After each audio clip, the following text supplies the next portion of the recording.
प्रिय छात्रों, आज हम इंडियन फिलॉसफी के बारे में आपसे बात करेंगे और भारतीय दर्शन के बारे में संक्षेप में हम अपनी बातें रखेंगे। दर्शन का शाब्दिक अर्थ साधारणतया देखना ही दर्शन है। साधारणतया देखना ही दर्शन है। दर्शन शब्द के बारे में विद्वानों ने इसकी व्याख्या अनेक प्रकारों से की है। विभिन्न दार्शनिकों ने दर्शन के बारे में अपने अपने विचार अलग अलग ढंग से दिए हैं। कुछ प्रचलित अर्थ के ओर मैं आपका ध्यान आकृष्ट कराता हूँ। दृश्यते अनेन इति दर्शनम, यानी दर्शन शब्द संस्कृत के दृश्य धातु से लिया गया है। दृश्य धातु में लिट प्रत्यय लगने से निष्पन्न होता है। कोशों में जानना, समझना, प्रत्यक्ष जानना, निरीक्षण करना, सम्मान सहित देखना आदि इसके अर्थ हैं। दृश्यते अनेन इति दर्शनम, अर्थात इसके द्वारा देखा जाए वह दर्शन है। यह देखना सामान्य रूप से स्थूल नेत्रों से देखना होता है, तो विशेष रूप से सूक्ष्म नेत्रों से भी।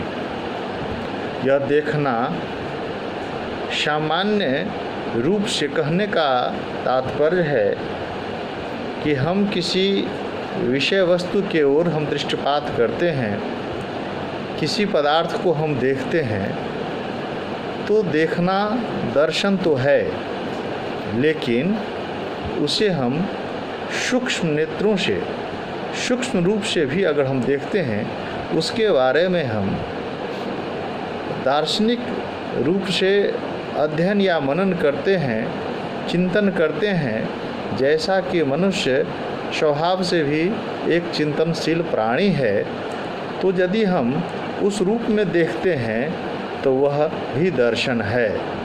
दर्शन अध्ययन का विषय बनते हैं। इस अध्ययन का मूल जिज्ञासा है। जिज्ञासा न हो और किसी वस्तु के ओर आप अध्ययन में गहन अभिरुचि नहीं ले सकते। इसीलिए इसके मूल में जिज्ञासा है। जैसे कि यह दृश्यमान जगत है, इसे किसने बनाया, इसका सच्चा स्वरूप क्या है, कब, कैसे और कहाँ इसकी उत्पत्ति हुई, हम कौन हैं, हम क्या हैं, हम क्या। तो इस तरह से बहुत सारी ऐसी प्रश्न हमारे मन में उत्पन्न होता है, जिससे यह भाव पैदा होता है, दार्शनिक विचार प्रस्फुटित होता है। मनुष्य जिस तरह से स्वभाव से चिंतनशील है, वह गहरी चिंतन में अपने आप को समाहित कर देता है। हमारा कर्तव्य क्या है, जीवन को सुचारू रूप से कैसे चलाया जा सकता है, कैसा सुंदर साधन या मार्ग है, इन सब प्रश्नों के समुचित उत्तर खोजने, देखने, निरीक्षण करने का नाम दर्शन है। आत्मदर्शन, सम्यक दर्शन जैसे शब्द दर्शन की इसी अभिप्राय को बताता है, इसी अभिप्राय को परिलक्षित करता है। दर्शन की एक संज्ञा शास्त्र भी है। चारों वेदों, छहों शास्त्र उक्ति में छहों शास्त्र का अर्थ छह आस्तिक दर्शन से है। आपको पता है कि हमारे यहाँ आस्तिक दर्शन भी हैं और नास्तिक दर्शन भी है। जिनका ईश्वर में, ईश्वर के अवधारणा में, ईश्वर के अस्तित्व में जिनका विश्वास है, वह आस्तिक दर्शन कहलाता है। जिस दर्शन का ईश्वर के प्रति, उसके आकार प्रकार के प्रति मन में कोई भाव नहीं है, ईश्वर में विश्वास नहीं रखता, उसे नास्तिक कहा जाता है। इस प्रकार हमारे यहाँ 8 दर्शनों में 6 दर्शन आस्तिक है, 2 नास्तिक है। मैं दर्शन में अभी आस्तिक दर्शन के बारे में आपसे बात कर रहा हूँ। शासनात् शासनं शास्त्रं शास्त्रमित्यभिधीयते शासनं द्विविध प्रोक्तं शास्त्रलक्षणवेदिभिः शासनं भूत वस्तुकेविषयं न क्रियापरम। तात्पर्य है कि धर्म और कर्तव्य का निर्देश करने, धर्म तथा अधर्म कर्तव्य का निषेध करने के कारण वेद से स्मृतियों तथा सभी धर्मशास्त्र शास्त्र अर्थ में आते हैं। सस धातु से बना शास्त्र शब्द ही दर्शन का बोधक है, द्योतक है, जिसके द्वारा वस्तु के सच्चे स्वरूप का वर्णन किया जाता है।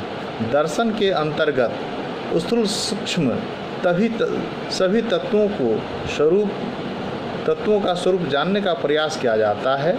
अतः दर्शन शब्द का प्रयोग स्थूल और सूक्ष्म, भौतिक और आध्यात्मिक दोनों ही अर्थों में किया जाता है। आपको व्यवहारिक दृष्टि से इन तत्वों को सिद्ध करने वाले तर्क और विपक्ष का खंडन करने वाली युक्तियाँ भी दर्शन के अंतर्गत आ जाती है। फिलॉसफी दर्शन के अंग्रेजी शब्द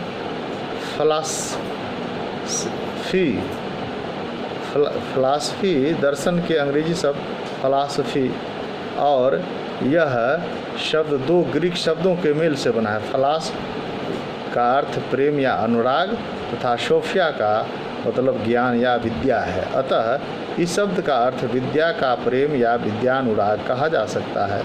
आरंभ में इस शब्द में विज्ञान भी सम्मिलित था। इसीलिए ग्रीक के प्राचीन फिलॉसफर अरस्तु, पाइथागोरस आदि ये वैज्ञानिक थे, लेकिन इन्हें दार्शनिक रूप में भी जाना जाता है। इसीलिए पहले जो दार्शनिक थे वो विद्वान भी थे, वैज्ञानिक भी थे और दार्शनिक भी थे। बाद के दिनों में दार्शनिक और वैज्ञानिक के राह अलग बनते चले गए, और जब से वैज्ञानिक सिर्फ और सिर्फ वैज्ञानिक हुए चले गए और दार्शनिक का अभिभाव उनके अंदर से हटता चला गया, तब से विज्ञान एक तरफ जहां वरदान है तो विज्ञान अभिशाप भी हुआ है, साबित हुआ है। क्योंकि जब तक वैज्ञानिकों द्वारा किए गए आविष्कार को दार्शनिक दृष्टिकोण से न देखा जाए, नैतिक दृष्टिकोण से न सृजित किया जाए, तब तक वह वैज्ञानिक द्वारा सृजित कोई भी वस्तु वह स्वाभाविक रूप से विनाशकारी भी हो सकता है, कल्याणकारी भी हो सकता है। लेकिन यदि विद्वान वैज्ञानिक उस पर आविष्कारक यदि नैतिक दृष्टिकोण और दार्शनिक दृष्टि से अगर सृजन करेंगे तो वहाँ मानवीय संवेदना की प्रमुखता और प्रचुरता होगा, जिस कारण मनुष्य के लिए वह वरदान साबित हो सकता, वह विध्वंसक नहीं हो सकता। लेकिन आपने देखा होगा कि बाद के दिनों में जब वैज्ञानिक की परिभाषा अलग होती चली गई और दार्शनिक का रास्ता अलग हो गया, दोनों में जब समन्वय नहीं रहा, इस परिस्थिति में आविष्कार जो हुए वह कल्याणकारी तो हुए ही, साथ साथ विध्वंसकारी भी हुए, जिसका जीता जागता उदाहरण जापान में परमाणु बम गिराए जाने की घटना कहा जा सकता, जहां मानवता तार तार हो गया, मानवीय संवेदना न रहा, जहां मनुष्य मात्र और जीव के प्रति जो विध्वंसक स्थितियां उत्पन्न हुई, वह आविष्कार वैज्ञानिक द्वारा और सिर्फ वैज्ञानिक द्वारा किया गया आविष्कार का वह दुष्परिणाम था, वह विध्वंसकारी, वह विनाशकारी, वह प्रलयंकारी एक घटना था, दुर्घटना था। लेकिन जब वैज्ञानिक का दृष्टिकोण दार्शनिक होगा, दार्शनिक का हृदय में सहिष्णुता, मानवता, मानवीय विचार, मानवीय बोध होता है, जब भी वह कोई कदम बढ़ाता है तो उसमें मनुष्य के कल्याणकारी बातों की प्रचुरता होती है। इस तरह से भारतीय दर्शन इस बात पर बल देता है कि वह कोई भी किया हुआ कार्य मानव हितकारी हो, मानव के कल्याणकारी हो। यह इसीलिए भारत के अंदर जो दार्शनिक विवेचना दर्शन के क्षेत्र में आस्तिक दर्शन में है, वह मानव के लिए हितकारी है और यहाँ धर्म से भी इसे जोड़कर देखा जाता है। अध्यात्म पर आधारित यहाँ का दर्शन है। दर्शन की परिभाषा, दर्शन का क्षेत्र बहुत व्यापक है। दर्शन अतः इसकी एक सर्वमान्य परिभाषा करना कठिन है। भारतीय तथा पाश्चात्य चिंतकों ने समय समय पर दर्शन की परिभाषा देने का प्रयास किया है। इसमें से कुछ उल्लेख यहाँ किया जा रहा है।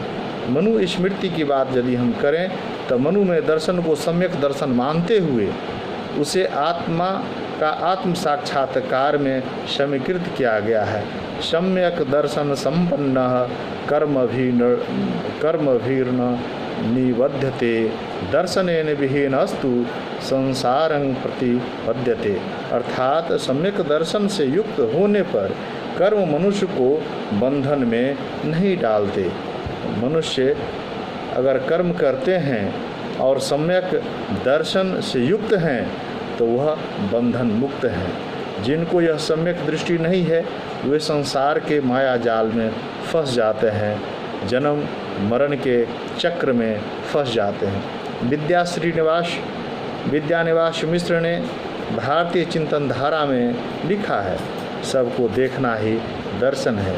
अर्थात दर्शन का अर्थ हरेक भूत प्रत्येक हरेक प्राणी में एक न चुकने वाला भाव को देखना ही दर्शन है। यह हमारे भारतीय दार्शनिक विद्यानिवास मिश्र जी का कथन है। विपत्तियों का मधुर दुग्ध है दर्शन शास्त्र। यह कहना किसका है? यह अंग्रेजी के बहुत बड़े कवि शेक्सपियर जो रोमियो एंड जूलियट नामक की पुस्तक में उन्होंने लिखा है कि विपत्तियों का मधुर दुग्ध है दर्शन शास्त्र। दर्शन शास्त्र आश्चर्य की उपज है। यह white head nature and life में अध्याय प्रथम में कहा है। दर्शन मनुष्य का एक निष्पक्ष बौद्धिक प्रयत्न है जिसके द्वारा वह विज्ञान जो सत्य पर विचार करता है। यह कथन अरस्तु का है। पाश्चात्य और भारतीय दृष्टिकोण में कहीं न कहीं समानता भी है और कुछ बिंदुओं पर दोनों में बिलगाव भी है। उपरोक्त परिभाषाएं दर्शन के विभिन्न पक्षों को व्याख्यायित करती है और जीवन के विभिन्न पक्षों में दर्शन की उपयोगिता को सिद्ध करती है। इनसे स्पष्ट है कि दर्शन के संबंध में पाश्चात्य और भारतीय विचारकों के मतों में पर्याप्त अंतर है। मैंने पहले भी कहा कि पाश्चात्य दार्शनिक और भारतीय दार्शनिकों में किसी बिंदु पर मतैक्य नहीं है, भारी अंतर भी है। जैसे पाश्चात्य दृष्टि जगत को उसकी संपूर्णता में निष्पक्ष होकर देखने के लिए तर्क और बुद्धि को आवश्यक मानती है, जबकि भारतीय विचारकों का स्पष्ट मानना है कि दर्शन का सत्य ज्ञान बुद्धि की सीमा के परे आध्यात्मिक जगत में पहुंचकर ही हो सकता है। हाँ, उस ज्ञान को बुद्धि अभिव्यक्त करने में सहायता अवश्य करती है। और दूसरा महत्वपूर्ण अंतर यह है कि पाश्चात्य विद्वान दर्शन के क्षेत्र में प्रवेश के लिए जिज्ञासा को मुख्य मानते हैं, जबकि भारतीय विचारक भारतीय दार्शनिक जगत के निस्सारता दुख से निवृत्ति मोक्ष की प्राप्ति के लिए किए गए अध्ययन को मूल रूप से स्थान दिया है। ये अंतर भारतीय दार्शनिक और पाश्चात्य दार्शनिकों में स्पष्ट दिखता है। आपको जैसा मैंने बताया कि पाश्चात्य जो दार्शनिक हैं वह जिज्ञासा को आधार मानते हैं, लेकिन हमारे यहाँ जिज्ञासा को तो आधार मानते ही हैं, लेकिन वो ज्ञान और उसके अनुरूप मोक्ष की प्राप्ति को भी अपना लक्ष्य मानकर भारतीय दार्शनिक चलते हैं। भारतीय दर्शन की ही अवधारणा है दार्शनिक विचारधाराओं के मूल स्रोत। अब हम यह जानना चाहेंगे कि आखिर भारतीय दर्शन के मूल स्रोत कहाँ से हैं, भारतीय दर्शन का आविर्भाव कहाँ से उत्पन्न हुआ है। अखिल ब्रह्मांड की उत्पत्ति, स्थिति, लय संबंधी ज्ञान के आधारभूत कोश हैं वेद। आपको जैसा कि वेद के बारे में बताया गया पहले भी कि अखिल भारतीय ब्रह्मांड की उत्पत्ति, ये जो ब्रह्मांड है जिसकी उत्पत्ति और स्थिति, उसका लय संबंधी ज्ञान के आधारभूत कोश क्या हैं, तो इसके आधारभूत ज्ञान प्राप्ति के लिए हमारे यहाँ ज्ञान का भंडार, ज्ञान का कोश, ज्ञान का संग्रह केंद्र बिंदु हमारे यहाँ वेद मौजूद है।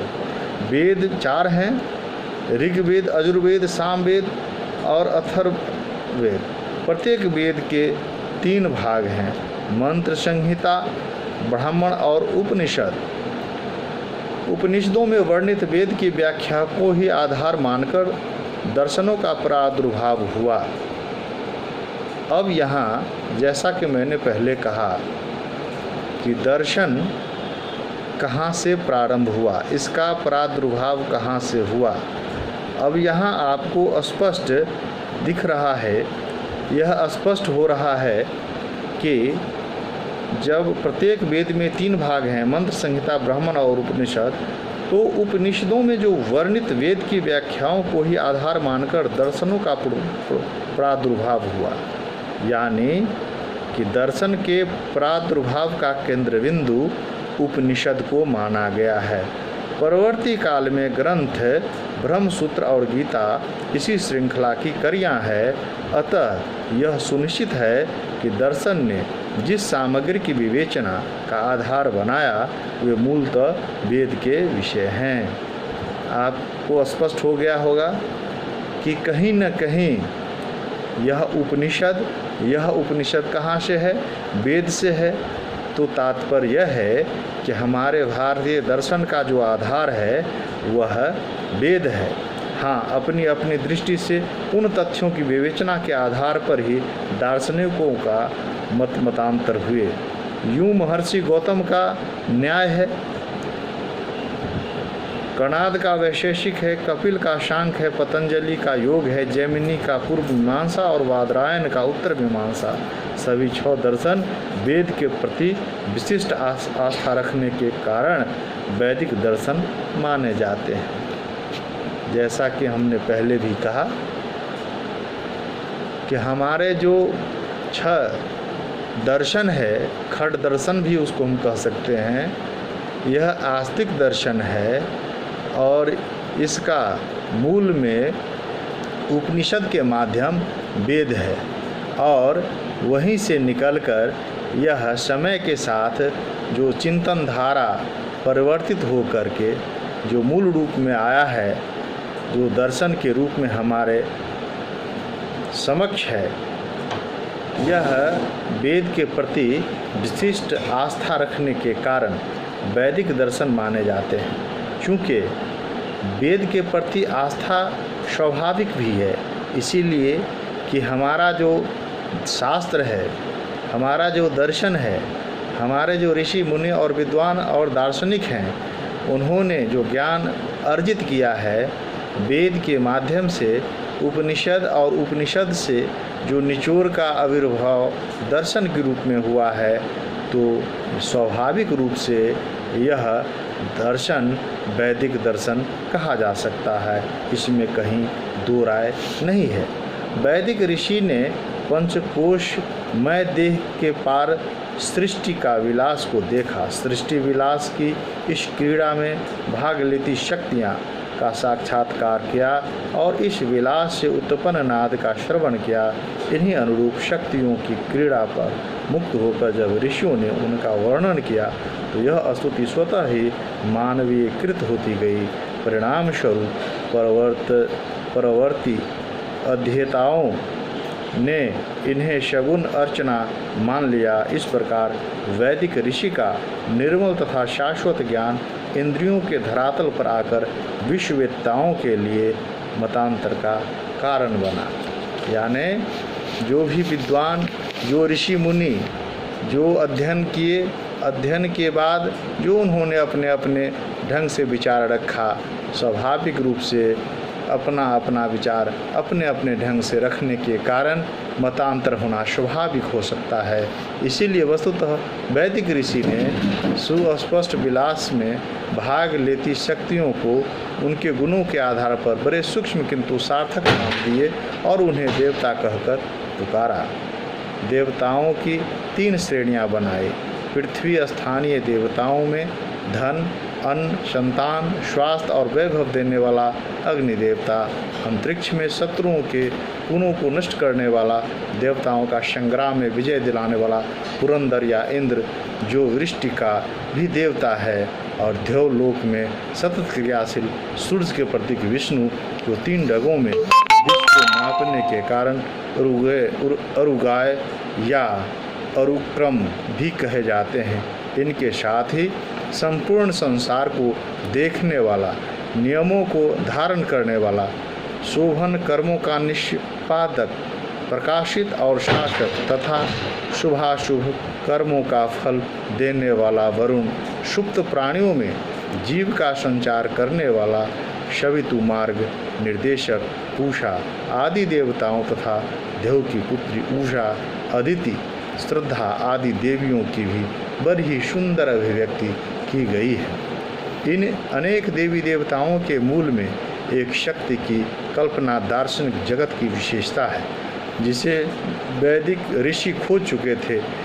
इसी एक देवता को वैदिक ऋषि ने प्रजापति, हिरण्यगर्भ, पुरुष तथा अष्कंभ आदि नामों से पुकारा। ऋग्वेद में सूक्त नितांत दार्शनिक विचारधारा से परिपूर्ण है। दशम मंडल का 121वां सूक्त पुरुष सूक्त, नासदीय सूक्त तथा अथर्ववेद के अष्कंभ सूक्त आदि में सृष्टि के आधारभूत तत्व की बड़ी सुंदर ही विशद व्याख्या मिलती है। इससे साथ ही कर्मकांड मनुष्य को श्रेष्ठ कर्म यज्ञ करने का ज्ञान कांड आध्यात्मिक चिंतन के प्रति प्रेरित करते हैं। वेदों के आरंभ में ब्राह्मण ग्रंथों तथा अरण्यकों से होती हुई यह दार्शनिक विचारधारा उपनिषद में प्रौढ़ और परिपक्व रूप में व्यक्त हुई।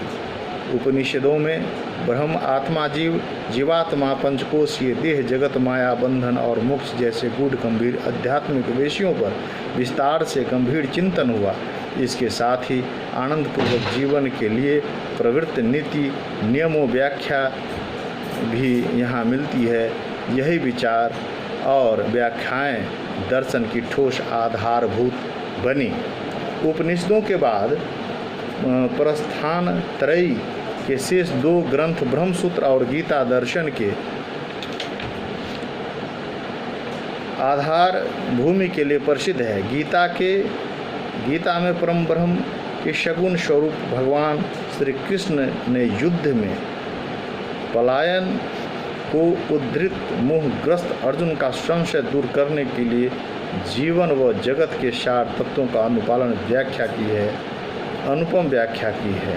यह व्याख्या इस प्रकार की गई, यहाँ युद्ध, अर्जुन और अन्य योद्धा सूक्ष्म तथा श्लेष अर्थ रखने के कारण जीवन की गहन गुत्थियों को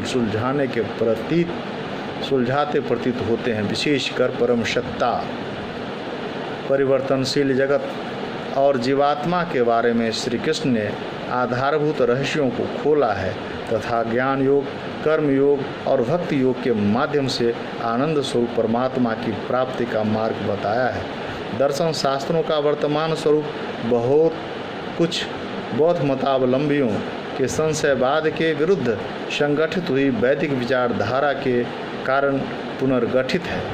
बुद्ध के ईश्वर, आत्मा, जीवन, मृत्यु आदि संबंधी विचारों ने समाज में भारी उद्वेलन पैदा किया और बौद्ध मतावलंबियों ने इन सब तथ्यों को लेकर वैदिक परंपराओं पर तीखे प्रहार करने शुरू कर दिए। इन्हीं आक्षेपों का उत्तर देने के लिए न्याय शास्त्र से लेकर वेदांत तक 6 दर्शनों का पुनर्गठन हुआ और समाज में वैदिक मत की पुनः सतर्क स्थापना हो सकी। आगे के अध्यायों में 3 नास्तिक दर्शनों में और 6 आस्तिक दर्शनों के बारे में दी गई जानकारी से उक्त तथ्य प्रमाणिकता के साथ सिद्ध हो जाएगा। भारतीय दर्शनों का काल विभाग यानी कालखंड। भारतीय दर्शन के 3 कालखंड में विभक्तिकरण है। भारतीय दर्शन के इतिहास को निम्न कालखंडों में विभक्त किया जा सकता है, जिसको प्रथम कालखंड में हम वैदिक काल कह सकते हैं। उसके बाद द्वितीय कालखंड को हम उत्तर वैदिक काल कह सकते हैं तथा तीसरा जो दर्शन का काल है, यह काल सूत्रकाल वृत्ति काल है। वैदिक काल में, इस काल में ऋग्वेद, यजुर्वेद, अथर्ववेद आदि संहिताओं में सांकेतिक दार्शनिक तत्व ब्राह्मण ग्रंथों, आरण्यक ग्रंथों से होते हुए उपनिषदों में आकर पूर्ण विकसित हुए हैं। उपनिषदों में दार्शनिक तत्व बहुत सुंदर रूप से विवेचित हुए हैं। गुरु शिष्य के मध्य हुए दार्शनिक संवाद नितांत सुलझे हुए तथा हृदय को स्पर्श करने वाला और आंतरिक अनुभूतियों के ये वर्णन बहुत ही सहज एवं रोचक है। परम तत्व का साक्षात्कार स्वयं करके वे इतनी सहजता से अपनी बात कह सकते हैं। उत्तर वैदिक काल में, यह काल उत्तर वैदिक धर्म के विरोध का युग है। उपनिषद काल में ही अनेक वेद विरोधी मतों के स्वर उभरने लगे थे, जो उपनिषदों के युग की समाप्ति के बाद मुखर होकर सामने आए। इनमें चार्वाक का प्रभाव कुछ काल पर्यंत रहा, पर जैन बौद्ध दार्शनिक वैदिक दार्शनिकों से वाद विवाद में टक्कर लेकर धीरे धीरे अपना प्रभाव जमाते रहे। आज भी इन मतों के अनुयायी समाज में है। दर्शन काल जो तीसरा कालखंड में माना जाता है, जो दर्शन की बात हम आप कर रहे हैं, इस काल में 2 अवान्तर भेद किए जाते हैं, एक सूत्रकाल तो दूसरा वृत्तिकाल। सूत्रकाल में न्याय, वैशेषिक, सांख्य तथा योग, मीमांसा और वेदांत दर्शनों के सूत्रों की रचना हुई। उपनिषदों में प्राप्त तथ्यों तथा विचारों को ग्रहण कर उनकी अपनी अपनी तरह की विशेषताएं दार्शनिक ने विभिन्न मतों की स्थापना इस युग में की, किंतु इसका अर्थ यह नहीं कि दर्शन शास्त्र का प्रारंभ यहाँ से हुआ है। वास्तव में ये विभिन्न सूत्र ग्रंथ शताब्दियों की आध्यात्मिक खोज के परिणाम हैं। इन सभी सूत्रों में एक दूसरे के सिद्धांतों के उल्लेख हैं, जैसा वेदांत सूत्रों में दिया गया है।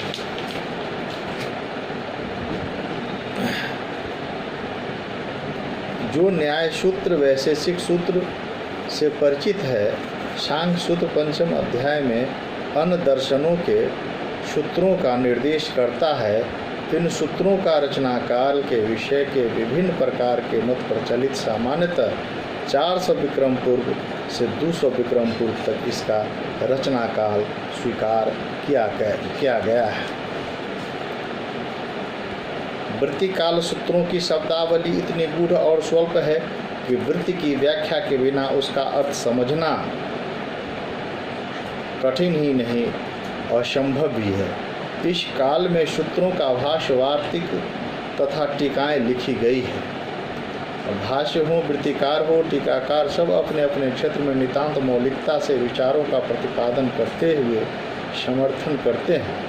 इस कारण इस युग को प्राचीन आचार्यों के मतों का रहस्योद्घाटन ही नहीं होता, अपितु नए नए स्वतंत्र मतों की स्थापना भी होती रही है। इस युग का समय 300 विक्रमी से लेकर 1500 विक्रमी तक माना जा सकता है। भारतीय दर्शन की शाखाएं। भारतीय दर्शन वेद के प्रति श्रद्धा की कसौटी को लेकर भारतीय दर्शन की शाखाएं दो वर्गों में विभक्त है, आस्तिक व नास्तिक। संस्कृत साहित्य आस्तिक उसे माना जाता है जो वेदों के प्रमाण में विश्वास करे।